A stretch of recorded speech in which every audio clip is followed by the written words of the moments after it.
그래서 이제 이 초랑시장 여기서 이제 상인회가 주축이 돼서 진행했던 사례가 제가 두 가지를 이제 드러났는데 초랑시장하고 그다음에 이제 서울 중부 시장입니다.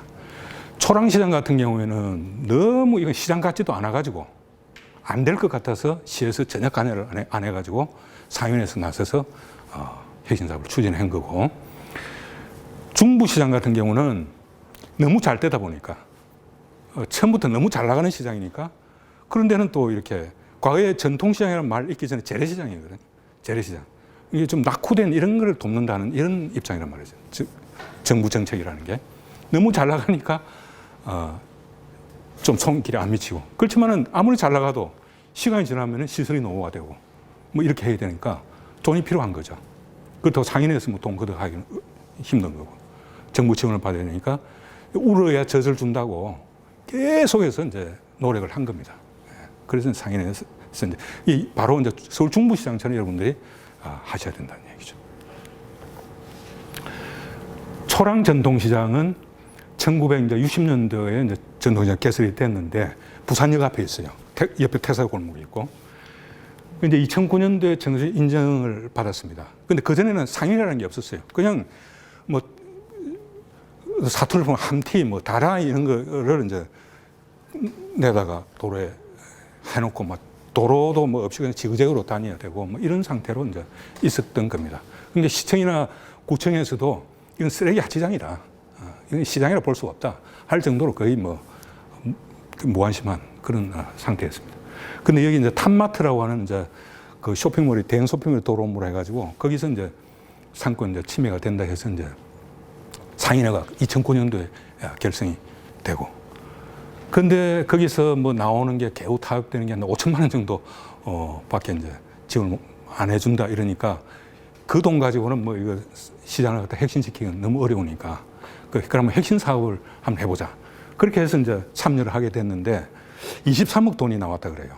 근데 시장이 3개가 이제 도전을 했습니다. 수정시장, 또 수영, 그 팔도시장이라는 데가 있는데, 그다음에 이제 초랑시장 이렇게 했는데 23억의 10%를 이제 자부담, 2억 3천만 원 자부담을 해야 되니까 수정하고 수영 팔도는 이제 못하겠다고 떨어져 나가고 결국은 이제 초랑시장이 이제 한 겁니다. 그 뭐 돈이 있었는데 전혀 아니고 그 상인 회장님이 어떤 뭐 열정을 가지고 이제 이걸 어떻게든지 한번 이 시장을 한번 멋지게 만들어 보겠다는 열정을 가지고 그 전통시장 인정을 받았다는 고유번호증 있지 않습니까? 그걸 들고 가가지고 전무후무하게 2억 3천 대출을 받아가지고 이제 그 현대화 사업을 한 겁니다. 2억 3천 투입하고 23억을 받았으니 이건 뭐 대박 아닙니까, 사실은. 예. 그런데 그 당시에는 이제 돈이 없으니까 그런 발상을 못 하는 거죠. 그 여하튼 이래가지고 아케이드도 설치를 하고 달아해 놓고 이렇게 팔던 거를 이제 매대도 이렇게 놓고 이렇게 해서 시장이 완전히 그냥 뭐 혁신되어 버렸습니다. 몰라보게. 그렇게 해서 이제 매대는 이제 시 지원을 받았고 노점상은 부담을 안 했습니다. 그 노점상은 점포를 가진 상인들하고 동등한 대우를 받고 상인에 가입해서 동일한 회비를 납부를 하고 있습니다. 뭐 권리 양수도는 이제 인정을 하지 않고 또 저 뭡니까 그 상속 같은 것도 이제 안 되는 거고, 그건 이제 일반적으로 그렇게 하고 있습니다. 이제 이렇게 해서 이게 이 평가가 사업을 하고 나면 이제 평가가 있는데 그 평가가 S 등급을 받았어요. 그 바람에 2015년도에 문화관광형 시장으로 또 선정이 됐습니다. 그렇게 해가지고 그 혼연일체가 돼가지고 상인기획단, 상인회, 사업단 이 혼일체가 돼가지고 사업을 전개해서 뭐 어린이 장보기 체험단, 야간 경관 조명 설치, 뭐 대표 먹거리 개발 이런 걸 이제 추진을 해서 시장이 완전히 뭐 살아났죠. 그래서 이제 이 초랑 전통시장의 이제 거리가게 정비 성공 요인이 뭐냐 했을 때 상인회, 또 상인회장의 리더십과 돌파력이었다는 거죠. 그래서 이제 이 김종진 회장님은 2009년도부터 지금까지 이제 회장으로 재직하고 계신데 그 노점상이 있어야 전체 전통시장이 발전한다 하는 신념을 갖고 계세요. 노점상이 없으면 전통시장도 죽는다. 그 부산 연산시장이 노원성이 없다 보니까 쇠퇴했다. 이렇게 이제 이야기를 하고 있습니다. 그리고 상생을 강조하면서 끊임없이 상인과 구청을 설득해서 이렇게 추진을 하고 있습니다. 그 이제 정비 프로세스를 잠깐 이제 이렇게 보면,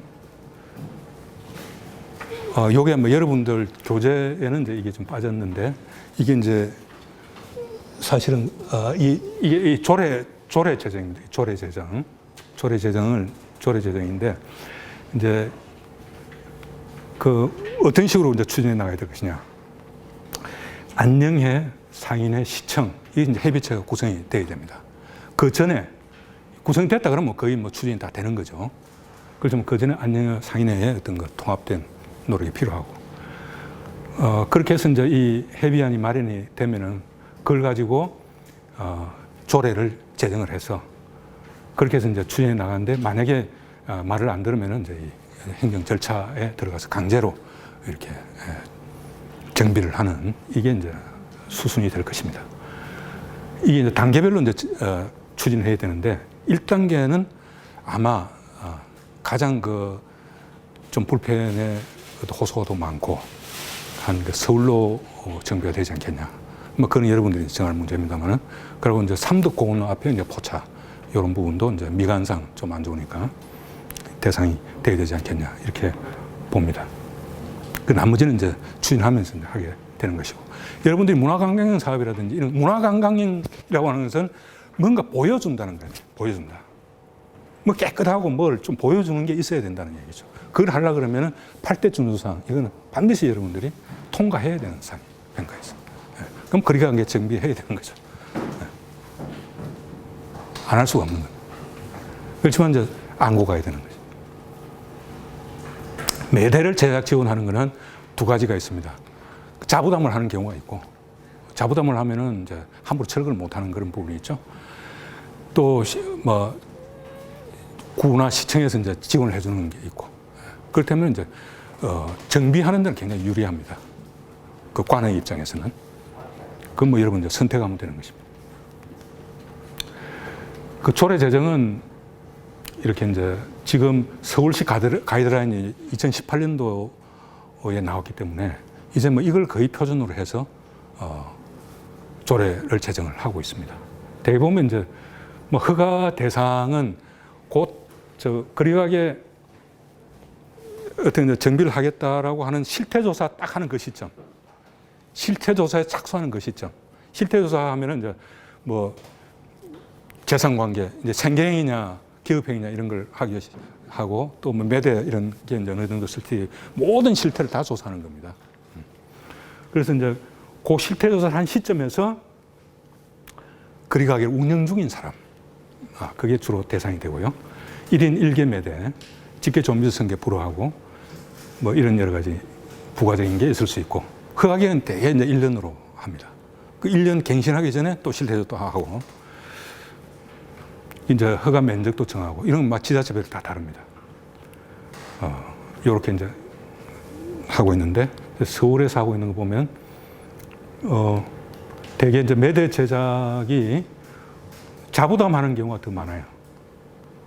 뭐 초랑, 동문제, 태릉 이런 데는 뭐 그 구청에서 하고 있습니다만은, 허가 기간은 이제 1년 단위로 하고 있고, 이 점용료는 서울 같은 경우는 토지 가격의 0.007, 0.7%를 이제 부과를 하고 있습니다. 뭐 공시지가 기준이겠죠.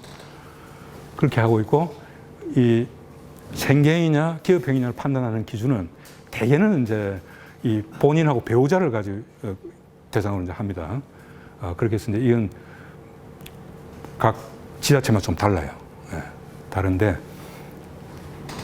노원구 같은 경우에는 부부뿐만 아니라 가족 수에 따라서도 이렇게 이제 정했습니다. 2016년도에 이제 가이드라인이 나오기 전에 이제 어떤 그 노점상 협의회 뭐 이런 그 단체들하고 협의하는 과정에서 이런 게 정해졌고, 대개는 본인과 배우자 기준으로 이렇게 하고 있습니다. 중랑구 같은 경우에 태릉시에 적용된 기준을 보면은 실태조 당시 운영자가 자격 기준이고, 판매대는 3m, 가로 세로 높이가 3m, 2m, 2.1m 이렇게 되어 있고, 쭉 이렇게 되어 있습니다. 1년 단위로 되어 있고, 이제 품목은 이제 당연히 제한이 되겠죠. 유류라든지, 주류라든지 이런 건 이제 금지 품목은 안 되는 겁니다. 그 다음에 중부시장인데요. 중부시장, 아까 말씀드렸습니다만은, 이 중부시장은 아주 잘 나가는 시장입니다. 우리 단장님도 이제 중부시장에서 이제, 그 핵심 사업, 컨설팅도 하시고 이제 그렇게 하셨는데, 그 59년도에 개장이 됐는데, 개장이 되면서 대통령이 이제 예산으로 이제 이렇게 조성된 시장이다 보니 이승만 대통령이 개장식에 이제 참여할 정도로 완전히 잘 나가는, 지금도 이제 이 건어물 특화로 해가지고 전국에서 이제 가장 전문 점포 되겠죠. 근데 이게 이제 워낙 잘 나가는 시장이다 보니까 구청이나 시청에서 뭐 사업비 이런 걸 줄 생각을 안 하는 거죠. 너무 그러니까 이제 할 수 없이 이 자체적인 노력을 할 수밖에 없는 거예요. 그래서 이제 김정한 회장님이 이제 지금 거의 10년째 회장을 하고 계신데, 이게 대개 이제 상인회가 중심이 된 분들은 그 상인회의 조직이 잘 되어 있는 이런 데는 회장님들이 또 장기 집권을 하시더라고요. 잘 하시니까. 근데 이분 말씀에 의하면은 울어야 젖을 준다. 이 뭐 아무리 잘 나가도 세월이 흐르면 이게 시설이 노후화되고 말이지. 뭔가 좀 지저분해진 것도 있고, 그럼 이제 예산 지원 받아서 해야 된다는 거죠. 그래서 2014년도에 시설 현대화 사업을 했어요. 이 아케이드 올렸다고. 그 정도로 이제 좀 늦게 됐는데, 끊임없이 이제 계속 호소하고 하소연하고 요구하고 이렇게 해서 뭔가 지원을 받아서 이렇게 핵심 사업을 해나가고 있습니다. 왜냐? 살아남기 위해서 그래요. 살아남기 위해서. 그래서 이제 이분 지론이 뭐냐면은, 근본적으로 상인이 주체로 나서야 된다. 상인이. 주체로 나서서 그래야 자생적이고 지속적인 그 시장의 활성화 가능하다라고 하는 입장을 갖고 계십니다. 그래서 이제 뭐 시장은 스스로 돕자, 하는 스스로 돕자 하지. 자구책을 마련해서 이렇게 추진해 나가야지. 누가 뭐 이렇게 해주길 바라서는 안 된다. 그래서 이제 아주 상인의 주도적으로 뭔가 예산을 타서 사업을 하려고 하는 그런 게 이제 충만한 겁니다. 그래서 안양 중앙시장의 핵심 사업의 다음 수순은 아마 문화관광 사업, 이게 이제 도전하는 것일 텐데, 그 문화관광 사업을 하려고 그러면 또 하게 되면 이제 거리가게 정비가 획기적으로 이루어지지 않으면 좀 곤란하다 이렇게 생각이 됩니다. 관광이라는 게 이제 미관이 아름답고 깨끗하게 뭐 볼거리가 있고 그런 거니까 우선적으로. 그러려면 이제 전통시장 준수사항 부분에서 이제 좋은 평가를 받아야 된다. 그런 부분. 이제 이 마무리를 하면서 중앙시장의 경우에는 상인회가 주체가 돼서 거리가게 정비를 해 나가야 된다라고 하는 부분. 이게 앞으로 여러분들이 이제 할 때도 상인이 단합하고 주체가 돼서 핵심 사업 그 이상의 여러 가지 사업들을 추진해 나가야 됩니다.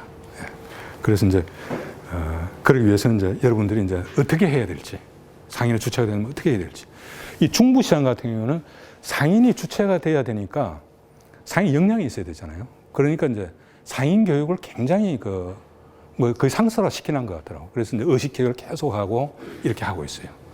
예전에 중앙시장도 이게 상인대학 같은 것도 운영을 하고 했던데, 그런 것도 여러분들이 되살릴 필요가 있습니다. 이 인식을 하셔야 돼요.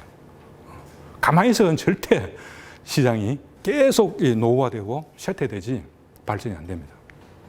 그 지금 상하수도 문제 이런 것도 있지 않습니까? 그런 것도 뭐 시에서 이제 가만히 그냥 있으면 안 나서요. 울어야 돼요. 울어야 젖을 줍니다. 그래서 이제 뭐 어떤 준비를 갖춰야 되는가, 이런 질문을 여러분들 던지면서 마무리를 하도록 하겠습니다. 중앙시장에 대해서는 뭐 여러분들이 더 훨씬 전문가들인데 뭐 제가 어줍지 않게 이제 제 말씀을 드린 것 같습니다만은 하여튼 이 상인회가 주축이 된 이거는 이제 제가 객관적으로 보면서 이제 드리는 상황적인 말씀이니까 하니까 여러분들이 이제 어떻게 해야 될 것인가 하는 거를 질문을 던져가면서 좋은 답을 찾기를 바랍니다. 경청해 주셔서 감사합니다.